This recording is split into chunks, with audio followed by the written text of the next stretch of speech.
Hi everyone, welcome back to IT Ashram. मैं हूँ सौम्या और हम पढ़ रहे हैं ग्रेड 8 का केमिस्ट्री का topic which is coal and petroleum. ये हमारी सीरीज़ का तीसरी क्लास है आज। तो पहली क्लास में हमने ये पढ़ा था कि रिसोर्सेज क्या होते हैं, है ना। हमने नेचुरल रिसोर्सेज को फर्दर क्लासीफाई करा था as exhaustible and inexhaustible resources. वहाँ से चलते चलते हम आए टूवर्ड्स फॉसिल फ्यूल्स और फॉसिल फ्यूल में सबसे पहला फॉसिल फ्यूल जो हमने पढ़ा दैट वाज कोल। याद है? तो हमने देखा था कोल कैसे बन रहा है, कोल की माइनिंग कैसे हो रही है, कोल के डिफरेंट टाइप्स ग्रेडिंग से कैसे निकल रहे हैं, है ना, रैंकिंग कि उसमें कितना कंटेंट है कार्बन का उस हिसाब से। And finally destructive distillation of coal पढ़ा था, जहां हमने कोल में से डेरिवेटिव्स निकाले थे और उनके यूजेस देखे थे। बस उसी तरह आज का जो हमारा सेशन है वो है पेट्रोलियम पे, which is the second fossil fuel in our series. तो चलिए शुरू करते हैं। अब पेट्रोलियम वर्ड कैसे आ रहा है, तो देखिए ये दो लैटिन वर्ड से बना है, पेट्रा एंड ओलियम। ठीक है, देखिए पेट्रा का मतलब होता है रॉक और ओलियम वर्ड का मतलब होता है ऑयल। इसीलिए पेट्रोलियम रॉक ऑयल नाम से जाना जाता है। अब देखिए technically speaking petroleum and natural gas साथ निकाली जाती है। यूजुअली वो सॉइल में, जैसे अंडरग्राउंड जब होता है, करेक्ट, तो अंदर क्या है, रॉक्स हैं, है ना। रॉक्स के अंदर या तो वो ट्रैप्ड है, मेजॉरिटी आप अगर इसमें देखेंगे क्वांटिटी तो वो लिक्विड एंड गैसियस स्टेट में ही रहता है। हम फिलहाल जो लिक्विड कंपोनेंट है पेट्रोलियम उसके बारे में बात कर रहे हैं। अब क्योंकि हम उसे रॉक में से बाहर निकाल रहे हैं, ट्रेडिशनली इसका नाम रॉक ऑयल रख दिया गया था एंड हेंस पेट्रा और ओलियम दो वर्ड्स को जोड़ के पेट्रोलियम वर्ड आ गया था। तो जैसे मैंने आपको ये बताया कि इन्हें रॉक्स के बीच में से निकाला जा रहा है, जब ये निकल रहा है it is a mixture, correct. Now that is unrefined in nature, it is said to be crude oil, but crude सा है ना। crude is a English term, if you notice it is an English word. It is not refined, it can be easily modified and it needs to be cleaned up for further uses. तो petroleum word कहाँ से आ रहा है ये तो हमें पता है। वैसे क्या आपको पता है पेट्रोलियम कोई आज के ज़माने से यूज़ नहीं हो रहा है? Now this is something very fascinating. Egyptian civilisation के टाइम पे वो लोग रोड्स बनाते थे एस्फॉल्ट यूज करके, and asphalt is actually a product which is derived from petroleum. Coming to Chinese civilisations, यहाँ पर भी पेट्रोलियम के अलग अलग इस्तेमाल थे। वो कुछ मेडिसिन में पेट्रोलियम को यूज करते थे। और यही नहीं, जब आप हिस्ट्री में वॉर्स देखेंगे, स्पेशली द नेवल वॉर्स, जहाँ पे बोट्स लाई जा रही थी, एक दूसरे पे अटैक किया जा रहा था, उस टाइम पर oil, this petroleum oil was actually used as a weapon. ये शायद आपने कुछ मूवीज में देखा है ऑलरेडी, है ना। They used to have the arrows which were dipped in the petroleum, that is the rock oil, crude oil में, ठीक है, और फिर उसको छोड़ते थे, उसमें आग लगा के भेजा जाता था। So in today's date the uses of petroleum definitely we are aware of them, but ऐसा नहीं है कि सिर्फ आज के टाइम से हमें पेट्रोलियम के बारे में जानकारी है, ये सदियों सदियों से चला आ रहा है। As I mention to you, ancient है ना, इजिप्शियन सिविलाइजेशन टाइम से, चाइनीज सिविलाइजेशन के टाइम पे भी इसका यूज हो रहा था। अब जाहिर सी बात है इसके साथ वो और भी रॉ मटेरियल्स जैसे कि लाइमस्टोन ऐड कर रहे थे और फिर अपनी रोड बनाई जा रही थी। इस तरीके से एज ए रॉ मटेरियल इसे कई बार यूज करा गया है और उसकी डॉक्यूमेंट्स भी हैं। चलो थोड़ा आगे बढ़ते हैं। अब देखिए ये आप देख रहे हैं, इस हाथ में आप नोटिस करिए ब्लैकिश ब्राउनिश कलर का लिक्विड है विच इज वेरी विस्कस और इसकी बहुत ही अनप्लेजेंट सी पंजेंट सी स्मेल होती है। This is actually petroleum, the crude oil which is extracted out from the underground areas. Acha, now as I mentioned to you, humans have known about the existence of petroleum since years.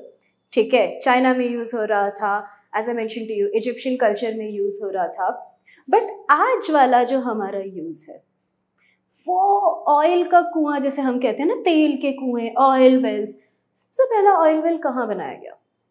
That was in the USA, ठीक है, Pennsylvania, आपको पता होगा Pennsylvania in US. वहाँ पे इन 1859 पहला oil well, जो आज का मॉडर्न ऑयल वेल है, वो डिग किया गया था और वहाँ से ऑयल को एक्सट्रैक्ट किया गया था।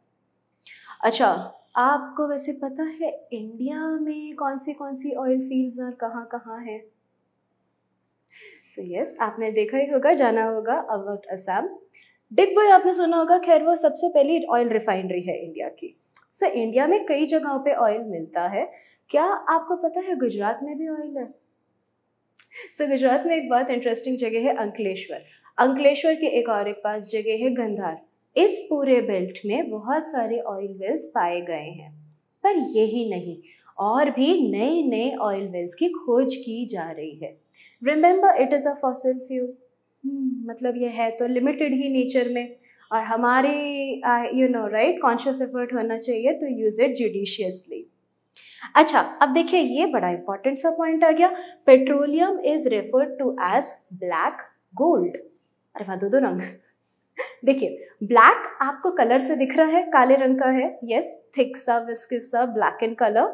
अब गोल्ड क्यों कहा?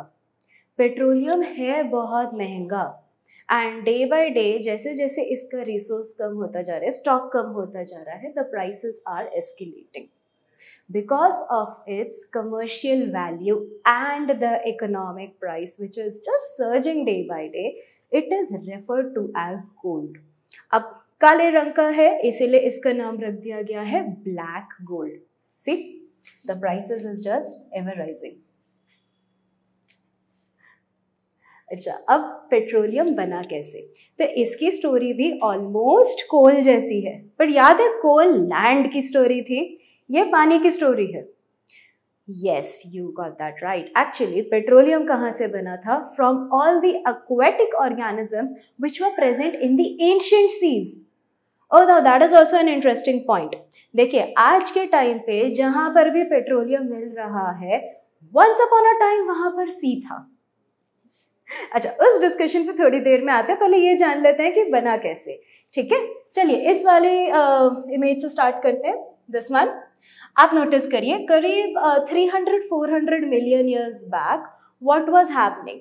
सी बेड पे, ये देखिए ये वाला जो पोर्शन है, सी बेड पे जितने भी एक्वाटिक ऑर्गेनिजम्स थे, they were finally dying, they were decaying, now it was mixing up with the water which was present there. But what happened over a period of time? यहाँ पे भी siltation तो हुआ है ना, the soil layers kept on increasing. Now all the material which was here got trapped under the layers of sand and silt. Now again it was undergoing decomposition. इसके ऊपर भी sand and silt की layers जैसे जैसे बढ़ती गई उसका high pressure लगता गया, temperature भी comparatively high था. These started degrading, decomposing and ultimately got converted into petroleum. तो देखिए पेट्रोलियम भी जो है उसको मिलियंस ऑफ ईयर्स लगे हैं बनने में, and hence the word fossil comes, क्योंकि इसको जलाने से काफ़ी अमाउंट की एनर्जी मिलती है, so we call it a fuel, so the fossil fuel. ठीक है, अच्छा अब नोटिस करिए, खाली यहाँ पे ऑयल नहीं, जब यहाँ पे अलग अलग रिएक्शंस हो रही थी, कुछ कुछ गैसेस भी एमिट आउट हो रही थी, बट क्या हुआ, वो गैसेस भी ट्रैप होती गई लेयर्स के बीच में। तो हम हमेशा ऑयल एंड नेचुरल गैस साथ में बात करते हैं। खैर आज की हमारी क्लास हम सिर्फ पेट्रोलियम पे ही फोकस रखेंगे, बट फिर भी ये आपको पता होना चाहिए कि oil and natural gas go hand in hand. So the gases which are getting trapped, which again are like millions of years पुरानी, ठीक है, they are referring to as natural gas in today's time. Oh, अब ये है तो इधर देखिए, है ना, अब इतना नीचे से निकालने के लिए हमें पाइप्स लगानी पड़ेंगी, पंप्स लगाने पड़ेंगे, एंड लिटरली इसे ऊपर पुल करना है। So let us quickly see how an oil well looks like. Interesting, देखिए थोड़ा सा डीपली वापस एक बार रिपीट कर देते हैं। जब डिकम्पोजिशन हो रहा था उस टाइम पे हो क्या रहा था, there were different sand and silt layers coming up. ठीक है, ये नीचे वाले हाथ में आप ऑब्जर्व करिएगा कि कुछ हमारा डेड एंड डीकेइंग ऑर्गेनिजम्स है। लेट्स से मेरा ये pen dead and decaying organisms है, राइट तो पानी भी था, पार्शियली डिकम्पोज हो रहे थे एंड मिलियंस ऑफ साल में high pressure high temperature conditions में it got converted into natural gas and petroleum obviously. But अब देखिए हुआ क्या, इसके ऊपर एक इम्परवियस लेयर है, इम्परवियस रॉक। रिमेंबर ये दिख रही है आपको यहाँ पे, दिस वन, यस, ये जो ये येलो येलो पोर्शन दिख रहा है, इसे सबसे पहले काटना पड़ता है। अब देखिए अगर हमें पाइप्स लगानी है, बाहर खींचना है, so it is difficult to break it, we have drilling machines for it. Now see, drill करते करते करते करते करते करते करते ये वाली जो लेयर थी, ये डार्क येलो वाली जो लेयर दिख रही है, इसको तोड़ा गया, राइट। एंड फिर आप यहाँ नोटिस करिए this portion, the pink portion and the peach portion, these are the portions of oil and natural gas. और साथ साथ आप नोटिस करेंगे यहाँ पे सॉल्टी वाटर भी है। अब वो पुराना पानी है, remember the ancient seas. Okay, and finally नीचे आप नोटिस करेंगे जो रिजर्व लैंड होती है, the reserve rocks which are there. Now this is only one of the geological factors which we have shown to you, ठीक है। ये मतलब जो कहते हैं ना 8th स्टैंडर्ड में जो सबसे कॉमनली पढ़ाई जाती है, ये वो वाली इमेज है। बट अगर आप हायर ग्रेड्स में ज्योग्राफी पढ़ेंगे तो this is not the only way through which the oil is being taken out from the land. हाँ, दो और तरीके भी होते हैं, this is the most common one and the easiest one two understand. अच्छा एक मिनट, थोड़ा पेन कलर चेंज कर लेते हैं। ओके, अब ये वाला जो लेयर आपको दिख रहा था ना यहाँ पे, ये जो थोड़ा मस्टर्ड कलर का है, this one, this is called, this one is called rock cap. देखिए कुछ जगह पे इसको कैप रॉक कहा जाता है, कुछ जगह इसको रॉक कैप कहा जाता है। आप नोटिस कर रहे हैं ये ऐसा कैप शेप का है। Yes, this is acting like the first layer if you notice. इसको जब तोड़ेंगे तो आप ये वाली एक पर्टिकुलर पोर्शन देख रहे हैं, है ना, इसे हमें बाहर निकालना है। Now here water, oil and gases are mixed, but because they have different densities, they have been separated in different layers. Out of the three, water has highest density, इसलिए आप नोटिस करेंगे वो सबसे नीचे वाली लेयर में है। The density of oil is lesser than water and hence we find it here, floating on water. और गैस की तो उससे भी कम डेंसिटी होती है ना। तो देखिए ये वाला डोम वाला जो पोर्शन है, इसमें आपको क्या नजर आ रही है, गैस नजर आ रही है, राइट। अच्छा, now this entire portion which I mention to you, देखिए यहाँ से यहाँ तक का जहाँ पे गैस भी है, ऑयल भी है ना, this is called oil trap. इसे क्या कहते हैं, ऑयल ट्रैप, राइट। तो हमें कहाँ तक की ड्रिलिंग करनी है, जब तक ऑयल ट्रैप नहीं पहुँचता वहाँ तक की ड्रिलिंग करनी है, ठीक है। फिर इसमें पाइप्स लगाई जाएंगी, इसमें से ऑयल को ऊपर पुल किया जाएगा। बट ऑब्वियस सी बात है, when the oil is being pulled out, there will be natural gas also which will come out with the pressure and there will be some sediments, थोड़ा सिल्ट होगा, सैंड होगी, थोड़ा थोड़ा वाटर भी साथ साथ में आ जाएगा। तो इसीलिए अब जो आप ये ऑयल निकाल रहे हैं, इसको क्या टर्म दिया हमने, इसे टर्म दिया है क्रूड ऑयल। क्या टर्म दिया है, क्रूड ऑयल, करेक्ट। चलिए अब ये बड़ी इंटरेस्टिंग सी स्लाइड है। आप देख रहे हैं यहाँ पे हमने दो किस्म की ऑयल फील्ड्स आपको दिखाई हैं जहां से ऑयल को ड्रिल करके बाहर निकाला जा रहा है। अब कुछ डिफरेंस नजर आ रहा है इन दोनों में। ये वाला जो है, this particular plant is in the water, और इस साइड मेरे यहाँ पे लेफ्ट हैंड साइड पे जो है, दिस इज ऑन लैंड। तो देखिए जब ये बना था उस टाइम तो सी था, but remember the earth's tectonic plates are very dynamic. Earth has been undergoing a lot of dynamism over millions of years. तो कुछ कुछ जगह ऐसी थी जहां पहले सी थे बट आज के ज़माने में लैंड है, फॉर एग्जाम्पल हिमालयस। अब देखिए ये जब बना था तब सी में था, बट आज की डेट में ये कहाँ प्रेजेंट है। अगर ये लैंड पे है, जैसे आप इस साइड देख रहे हैं लेफ्ट हैंड साइड पे, करेक्ट, तो आपको अलग टाइप का ड्रिलिंग ऑब्जर्वेशन नजर आ रहा है। But if it is in water then this is the result. तो देखिए ऐसी वाली ऑयल फील्ड्स के लिए, ऑयल ड्रिलिंग के लिए नाम भी अलग होते हैं।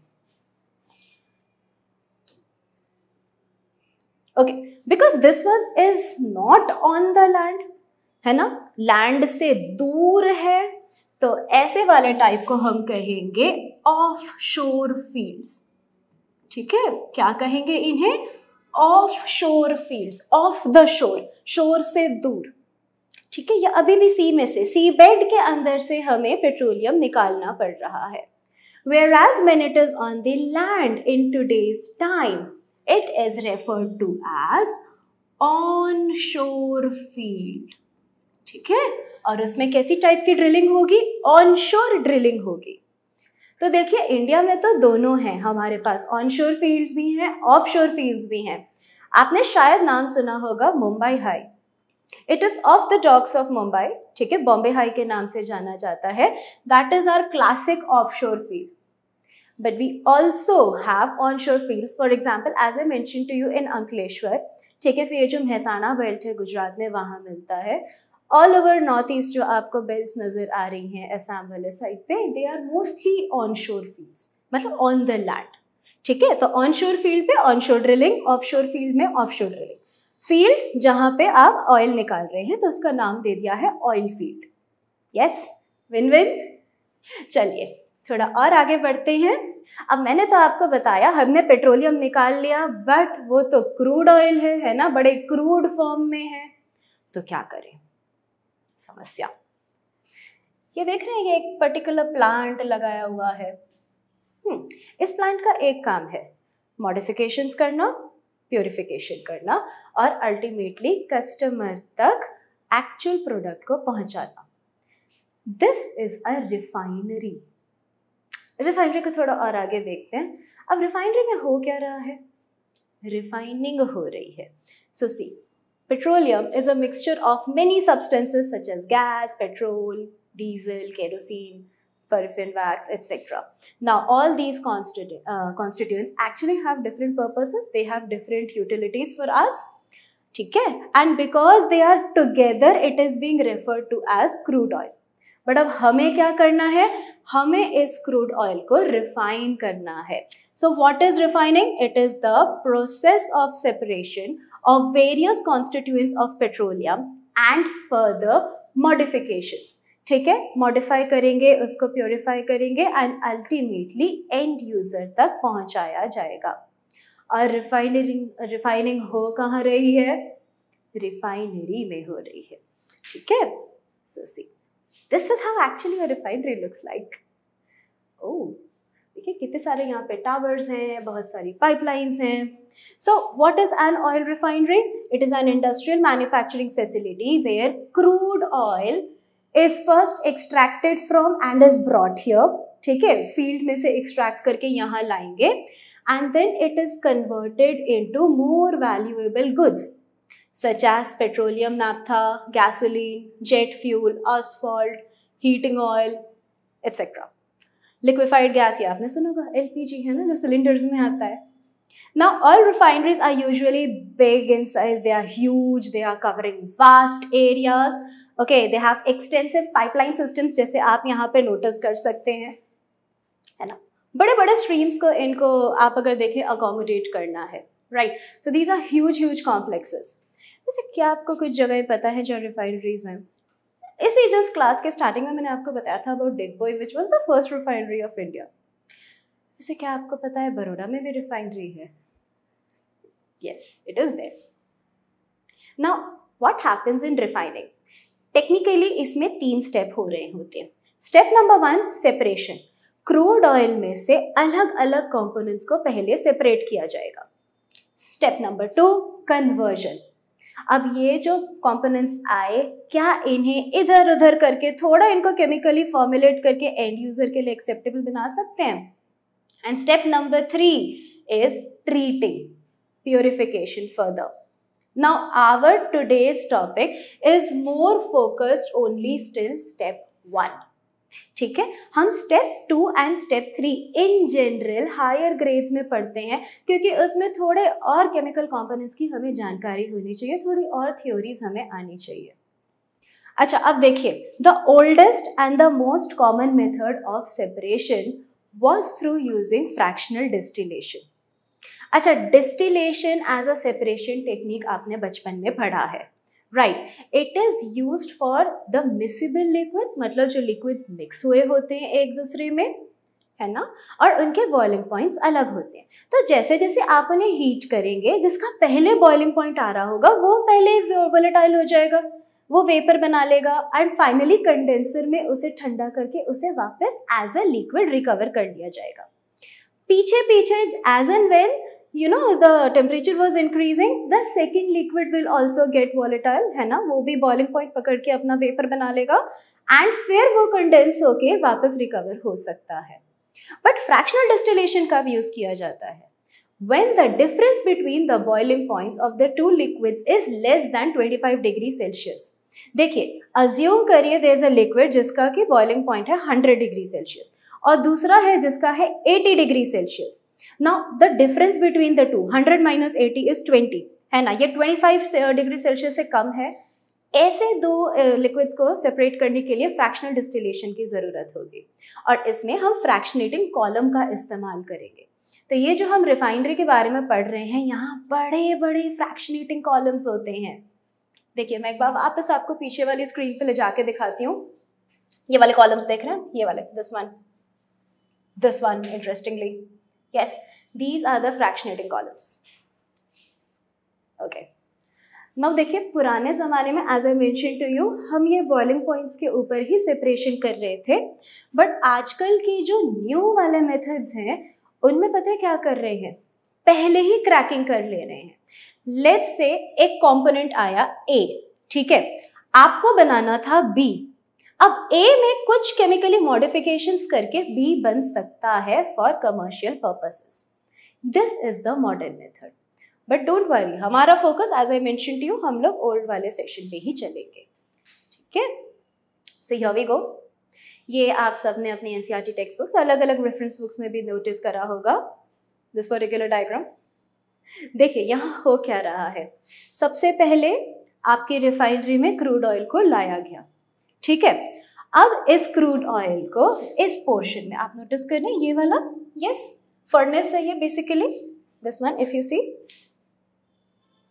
थोड़ा सा बड़ा कर देते हैं आपके लिए, दिस पोर्शन, यहाँ पे बहुत सारी पाइपलाइंस होंगी, इधर बहुत हाई टेम्परेचर पे क्रूड ऑयल को हीट करा जाएगा। Usually the temperature is 450 to 600 degree Celsius. अब देखिए होगा क्या, जैसे जैसे अलग अलग कंपोनेंट्स का बॉइलिंग पॉइंट आता रहेगा वो अपना वेपर बनाते रहेंगे, ठीक है। तो अब देखिए, सबसे पहला कंपोनेंट जो है वो 35 डिग्री सेल्सियस से कम पे ही बॉयल हो जा रहा है। तो जैसे ही ये फर्नेस वाले एरिया में, इस एरिया में, ठीक है, wait, let me take a pen colour. देखिए, इस वाले एरिया में जैसे ही 30 से 35 डिग्री सेल्सियस का टेम्परेचर आना शुरू हुआ, the first component will start boiling, it will start forming vapour. अब देखिए, वो निकला निकला निकला निकला, ठीक है, अब अल्टीमेटली यहाँ आया, right. Now being lighter in size, it is able to move up, ठीक है, एंड अल्टीमेटली यहाँ की जो प्लेट्स हैं उनमें वो कंडेंस होना शुरू हुआ and finally we can take it out. तो सबसे पहला कंपोनेंट जो निकल रहा है दैट इज पेट्रोलियम गैस। अच्छा, हम इसका लिक्विफाइड वर्जन देखते हैं। हमारे पास जो गैस के सिलेंडर आते हैं, एलपीजी, लिक्विफाइड पेट्रोलियम गैस, ये है, yes, it's a derivative of petroleum if you notice, ठीक है। अब आप एक चीज नोटिस करेंगे, जितना कार्बन कंटेंट कम होगा, ठीक है, उतना ही आपका जो फॉर्मूला है that is going to be lighter. The lighter will be the substance, the more it will be carried up above in the fractional distillation column। देखिए, ये जो आप देख रहे हैं इसे फ्रैक्शनेटिंग कॉलम कहा जाता है। ये जो मैंने अभी आपको बताया था ना, रिफाइनरी में बड़े बड़े थे, हाँ, बस ये उसी का रिप्रेजेंटेशन है, ठीक है। तो देखिए, जितना हल्का मटेरियल है, जितना हल्का फ्रैक्शन है, क्योंकि फ्रैक्शनल डिस्टिलेशन से निकल रहा है, इसे हम फ्रैक्शन नाम दे देते हैं, वो उतना ही ऊपर जाएगा एंड फाइनली वहां से उसको कंडेंसेट करके बाहर निकाल लिया जाएगा। ओके, अब हमें तो पता है about liquefied petroleum gas, it is used as a fuel. अच्छा, सेकंड नंबर पे कौन निकल रहा है? सेकंड नंबर पे आ रहा है नैप्था। अब नैप्था का अगर आप केमिकल फॉर्मूला देखें तो उसमें 5 कार्बन से अप्रॉक्सीमेटली 10 कार्बन तक वैलिड। अच्छा, ये अब नेक्स्ट इन द लाइन है, तो आप नोटिस करेंगे ये पीजी मतलब पेट्रोलियम गैस के जस्ट नीचे आ रहा है। अच्छा, इसका बॉइलिंग पॉइंट कितना होगा? अप्रॉक्सीमेटली 35 डिग्री सेल्सियस से 70 डिग्री सेल्सियस तक। अच्छा, अब देखिए और आगे आगे आगे आगे कौन आ रहे हैं। So next in the line is petrol, जिसका नाम है गैसोलीन। ये शायद आपने कई बार वर्ड सुना होगा गैसोलीन, वो एक्चुअली पेट्रोल को रेफर करता है। अब पेट्रोल में इन जनरल कितने कार्बन होते हैं? कार्बन 5 से लेके कार्बन 10 तक, ठीक है। एंड टेम्परेचर यूजुअली थोड़ा थोड़ा वेरी करता है, अप्रॉक्सीमेटली 70-75 डिग्री सेल्सियस तक इसका बॉइलिंग पॉइंट आ गया होता है। अब पेट्रोल के तो हमें बहुत सारे यूजेस पता है। It is used as a fuel in light vehicles. वैसे आपको पता है petroleum is also used for making the dry cleaning fluid. कपड़े ड्राई क्लीन में देते हैं, उनमें जो स्टेन्स लग जाते हैं, वो जिद्दी दाग है भगवान, उसको निकालने के लिए पेट्रोलियम काफ़ी काम आता है। अच्छा, अब पेट्रोलियम से नीचे कौन आया? केरोसिन। केरोसिन का दूसरा नाम होता है paraffin oil, but please wait, this is not paraffin wax, okay, ये सब इसका नाम है केरोसिन। नाउ एक केरोसिन का बहुत ही रिफाइंड वर्जन बनाया जाता है which is much lighter, that is referred to as jet fuel. Aviation fuel कहा जाता है, प्लेन्स के लिए जो फ्यूल बनता है ये वो है। अच्छा, केरोसिन के नीचे नीचे नीचे नीचे आते आते डीजल आ गया। डीजल में अप्रॉक्सीमेटली 14 कार्बन से 20 कार्बन तक रहता है। अप्रॉक्सीमेटली इसका जो बॉइलिंग पॉइंट है that is 175 degree Celsius to 350 degree Celsius, ऐसे थोड़ा और थोड़ा नीचे। हाँ, मैंने थोड़ा ज़्यादा बोल दिया आपको। अब डीजल अगर आप नोटिस करें तो ये हेवी व्हीकल्स में एज अ फ्यूल यूज़ होता है। अच्छा, आपने देखा होगा डीजल इंजन्स होते हैं, फिर आपने घरों में देखा होगा जनरेटर होते हैं, है ना, कमर्शियल कॉम्प्लेक्सेस में जनरेटर्स होते हैं, वो सब किस पे चलते हैं? सब डीजल पे चलते हैं। अच्छा, पुराने ज़माने वाले स्टोव्स किस पे चलते थे? वो लैम्प वो किस पे चलते थे? वो चलते थे केरोसिन पे। तो अब आप नोटिस करेंगे ये सारे फ्रैक्शंस के काम अलग अलग है ना, they are being used for various ways, I mean they are being used in various ways but for different utilisations. If you notice they have different uses. चलिए थोड़ा और नीचे आते हैं, तो नीचे आते आते आपको ल्यूब्रिकेटिंग ऑयल मिल रहा है, फिर फाइनली फ्यूल ऑयल मिल रहा है। ओके, ल्यूब्रिकेटिंग ऑयल आपने नोटिस करा होगा फ्रिक्शन रिड्यूस करने के लिए मूविंग पार्ट्स के बीच में लगाया जाता है। Fuel oil is actually used as a fuel for heavy machineries like ships, ठीक है। अच्छा, फैक्ट्रीज में भी फ्यूल ऑयल को यूज करा जाता है एज अ फ्यूल। अब आप नोटिस करेंगे हमारा जो टेम्परेचर है वो काफ़ी हद तक 350-400 डिग्री सेल्सियस के पास आ चुका है। अब नीचे नीचे जो बचता है दैट इज कॉल्ड रेसिड्यू। इसमें होगा एस्फॉल्ट, इसमें होगा पैराफिन वैक्स, ठीक है। ऐसी और बहुत सारी चीज़ें यहाँ पे आप ऑब्जर्व करेंगे। तो ऐसा नहीं है कि उन्हें हम रिकवर नहीं कर सकते, बिल्कुल कर सकते, उसको थोड़ा और डिस्टिल करेंगे, so we will get different distillates, we will get different fractions and they are further used. So this is about what happens in the first step of refining, which is separation of the fractions. देखिए, crude oil था, crude oil was a mixture of different hydrocarbons. Hydrocarbon क्या होता है? जिसमें carbon है, hydrogen है, ये तो दो होने ही चाहिए, साथ साथ में oxygen, nitrogen, sulphur, many more impurities are present.